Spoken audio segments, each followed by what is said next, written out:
আজকে আপনাদের সামনে জামে তিরমিজির একটি সহিহ হাদিস আপনাদের সামনে আলোচনা করব। যে আলোচনা থেকে আপনারা বুঝতে পারবেন যে রমজানের প্রথম রাতে আল্লাহ রাব্বুল আলামিন পৃথিবীর মানুষের জন্য কি করে থাকেন।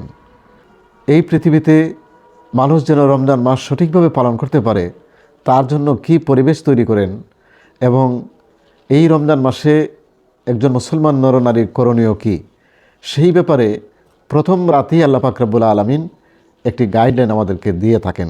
এই কথাটি তিরমিজি শরীফের হাদিসে উল্লেখ আছে। সেই হাদিসটি আমি আজকে আপনাদেরকে পর্যালোচনা করব। এ থেকে রমজান মাস সম্পর্কে আমাদের একটি ধারণা লাভ হবে। হাদিসে উল্লেখ আছে, ইজা কানা আউয়ালু লাইলাতিন মিন শাহরি রমাদান, রমজানের প্রথম রাত যখন আসে, সুফেজাতিস শায়াতিন ওমারাদাতুল জিন, এক নম্বর আল্লাহ পাক রব্বুল আলামিন শয়তান এবং দুষ্ট জিনদেরকে বন্দী করে ফেলেন। দুষ্ট জিন এবং শয়তান যখন বন্দী হয়ে যায় তখন ইবাদতের একটি সুন্দর পরিবেশ তৈরি হয়। প্রশ্ন হতে পারে যে আল্লাহ রাব্বুল আলামিন কীভাবে শয়তান এবং জিনকে বন্দী করেন। দেখেন ভাই, আল্লাহ রাব্বুল আলামিনের হাবিব মুহাম্মদ সাল্লাল্লাহু আলাইহি ওয়াসাল্লাম যেহেতু বলেছেন যে আল্লাহ তাআলা এই মাসে শয়তান এবং দুষ্ট জিনকে বন্দী করেন, এই কথাটি একজন মুসলমান নরনারী হিসেবে বিশ্বাস করাই আমাদের উচিত। এর পিছনে লেগে আপনি এর কোনো কুল কিনারা পাবেন না। আল্লাহ কীভাবে কোথায় বন্দী করেন সেটা আমাদের বিষয় নয়। আমাদের শুধু এতটুকু ঈমান রাখতে হবে যে আল্লাহ অবশ্যই এই মাসে শয়তান এবং জিনকে, দুষ্ট জিনকে বন্দী করে রাখেন। 2 নম্বর যে ঘটনাটি ঘটে সেটি হলো অগুল্লিকাত আবওয়াবুন নার, আল্লাহ পাক রব্বুল আলামিন রমজানের প্রথম রাতেই জাহান্নামের সকল দরজা বন্ধ করে দেন। ফালাম ইফতাহ মিনহা বাবুন, আর রমজানের বাকি দিনগুলোতেও এই জাহান্নামের দরজা আর খোলা হয় না। অর্থাৎ পুরো রমজান মাসটাই জাহান্নামের দরজাকে আল্লাহ রাব্বুল আলামিন বন্ধ করে রাখেন। 3 নম্বর যেটি সেটি হলো অফতিহাত আবওয়াবুল জান্নাহ, আল্লাহ সুবহানাহু ওয়া তাআলা রমজানের প্রথম রাতেই জান্নাতের সকল দরজা খুলে দেন। ফালাম ইউগলাক মিনহা বাবুন, আর পুরো রমজান মাসেই জান্নাতের সকল দরজা খোলা থাকে, কখনো আল্লাহ রাব্বুল আলামিন সেই দরজার বন্ধ করেন না। একটি সুন্দর পরিবেশ আল্লাহ রাব্বুল আলামিন এই রমজান মাসের প্রথম রাত্রেই তৈরি করে দেন।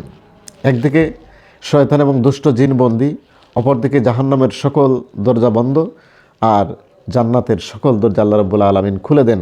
জান্নাতের মনোরম পরিবেশ আল্লাহ পাক রব্বুল আলামিন এই পৃথিবীতে সৃষ্টি করে দেন, যাতে একটি সুন্দর পরিবেশে ইমানদার নরনারী পবিত্র মাহে রমজান উদযাপন করতে পারে, ইবাদত বন্দেগী করতে পারে। 4 নম্বর যে ঘটনাটি ঘটে, আল্লাহর পক্ষ থেকে একজন ঘোষক প্রত্যেক রাত্রি ঘোষণা করেন, ইয়া বাগে আল খাইরি আকবিল, হে কল্যাণকামী তুমি সামনের দিকে অগ্রসর হও।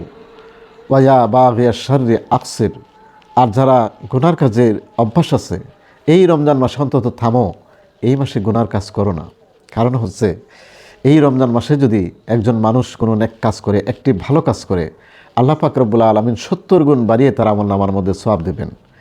অপরদিকে কেউ যদি গুনার কাজ করে তাহলে তার গুনার পরিমাণটা সেইভাবে বাড়িয়ে তার আমলনামার মধ্যে দেওয়া হবে। কাজেই রমজানের প্রথম রাতেই আল্লাহ পাক রব্বুল আলামিন মুসলমান নরনারীকে সতর্ক করে দিচ্ছেন যে যাদের নেকি করার ইচ্ছা, যারা তোমরা কল্যাণ চাও, তোমরা বেশি বেশি করে কল্যাণের দিকে ধাবিত হও, আর যাদের গুনার অভ্যাস আছে এই মাসে অন্তত গুনাহ ছেড়ে দাও।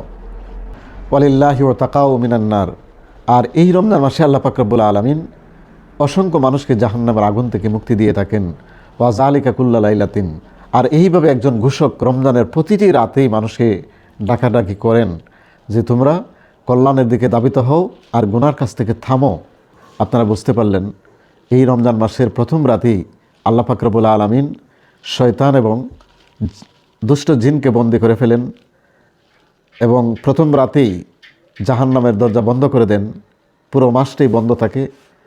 3 নম্বর, জান্নাতের সকল দরজা আল্লাহ রাব্বুল আলামিন খুলে দেন, পুরো মাসটাই জান্নাতের দরজা খোলা থাকে।